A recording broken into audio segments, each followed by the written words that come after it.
Hello, আসসালামু আলাইকুম ওরহমতুল্লাহি ওবারাকাতু। আমি তারেক রহমান বলতেছিলাম বাংলাদেশ থেকে। আপনি কে বলছেন? নাম্বারটা দেখে মনে হচ্ছে ইন্ডিয়া থেকে ফোন আসছে। কে আপনি? হ্যালো। বাবা বাবা ওয়ালাইকুম আসসালাম ও রহমতুল্লাহি ও বারাকাতু। বাবা ও বাবা, বাবা গো বাবা, ও বাবা, আমি শেখ হাসিনা বলতেছি বাবা। মামা, মামা, ও মামা, ফোনটা রেখে দেন মামা। আপনার সাথে কথা বলার টাইম নেই আমার মামা। দেশে আছি। দেশের জনগণকে নিয়ে ভাবতে আমার খুব ভালো লাগে। আর এই ভাবনার মধ্যে আপনি ফোন করছেন। কথা বলার ইন্টারেস্ট আমার নাই। এমন করে বইলেন না বাবা, এমন করে বইলেন না প্লিজ। আমাদের উপর একটু দয়া করুন, একটু মায়া করুন।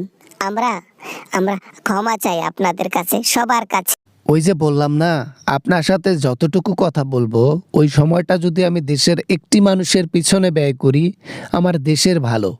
আমি চাই না এই সময়টা অপচয় করতে। একবার দয়া করুন, আর কখনোই আমরা আপনাদের বিপক্ষে যাব না, জনগণের বিপক্ষে যাব না। দেশের জনগণ যা চাইবে আমরা তাই করব, তাই করব। সুযোগ তো এমন না যে একবার পেয়েছেন। 17 বছর বাংলাদেশে ছিলেন, মানুষকে শুধু কষ্টই দিয়েছেন, উন্নতির নামে শুধু চুরিই করেছেন। জনগণ তো জানে।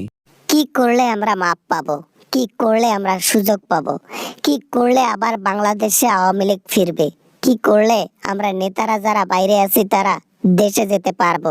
একটা জিনিস করলে ফিরে পাবেন, সেটা হলো আন্দোলনে এক একজন চোখ হারাইছে, সে চোখ ফিরিয়ে দিন।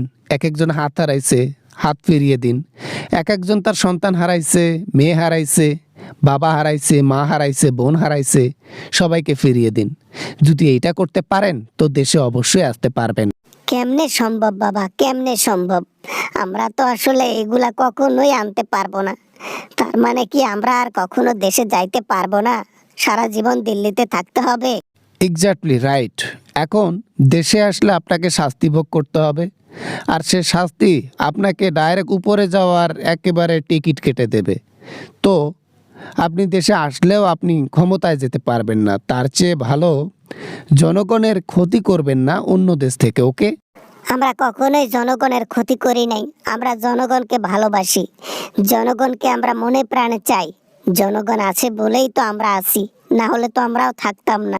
এই ইমোশনাল কথাবার্তা বলে বলে জনগণের পকেট ফাঁকা করছো, অন্য দেশে টাকা নিয়ে ভাগছো, দেশকে ঋণে ফালাইয়া অন্য দেশে ভাগছো, মনে নাই? দরকার পড়লে সে ঋণের টাকা আমরা ফিরিয়ে দেব।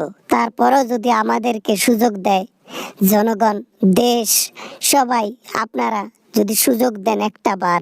আজ পর্যন্ত সুযোগ চেয়েছেন, আমরা সুযোগের জন্য কথা বললাম তো। আপনি জনগণের যা যা হারাইছে, ছেলে মেয়ে ভাই বোন আত্মীয় স্বজন যা কিছু হারাইছে সব ফিরিয়ে দিন। দেশের অর্থ আজ পর্যন্ত যতগুলো লুটেছেন তা ফিরিয়ে দিন, তাহলে সুযোগ পাবেন, না হলে নাই। এটা তো কখনোই পসিবল না বাবা, এটা তো কখনোই সম্ভব না। আপনার কাছে যেমন এই জিনিসগুলো ইম্পসিবল, সম্ভব না ফিরিয়ে দেওয়া, ঠিক তেমনই আমাদের কাছে সম্ভব না আপনাকে দেশে মেনে নেওয়া, আপনাদেরকে রাজত্ব করতে দেওয়া। বাবা না, মানে কি ভুল করিলাম? সবকিছুর মাসুল একেবারে দিতে হলো। আমার নেতা ঘেতাও গেল, টাকাও গেল, আমার পদও গেল, সগে গেল। দেরি তো হলেও কিন্তু আল্লাহ তাআলা তাদেরকে পতন করায় যারা নিষ্ঠুর এবং বান্দাদের উপর অত্যাচার করে। এটার প্রমাণ জলজলান্ত শেখ হাসিনা।